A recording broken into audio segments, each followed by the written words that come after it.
আপনি কি জানেন ৪০ বছর ধরে শুধু সত্যের সন্ধানে পাহাড়ের উঁচুতে নির্জন গুহায় একা একা বসেই ভাবতেন আমাদের নবীজি সাল্লাল্লাহু আলাইহি সাল্লাম। আর এক রাতেই বদলে গেল পুরো পৃথিবীর ইতিহাস।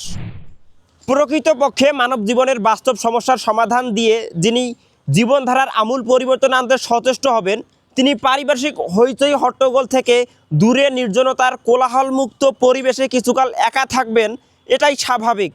এই নিয়ম অনুযায়ী আল্লাহ পাক ধীরে ধীরে তার প্রিয় রাসূলকে আমানতের বিরাট বোঝা বহনের এবং বিশ্ব মানবের জীবনধারার পরিবর্তনের ঐতিহাসিক দায়িত্ব পালনের জন্য তৈরি করেছিলেন।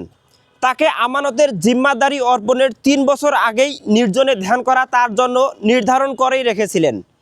এই আধ্যাত্মিক রুহানি সফরে তিনি সৃষ্টির রহস্য সম্পর্কে গভীরভাবে চিন্তা করতেন, গবেষণা করতেন, যাতে প্রয়োজনীয় আদেশ পেলে যথাযথভাবে দায়িত্ব পালনে সক্ষম হন।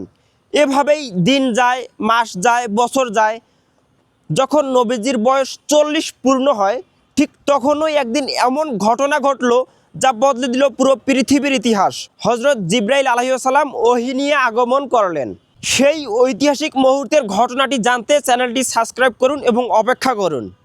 যদি সাবস্ক্রাইব না করেন তাহলে হয়তো সেই ঘটনাটি আপলোড হয়ে যাবে, কিন্তু আপনার ফোনে যাবেই না অ্যালগরিদমের নিয়মের কারণে।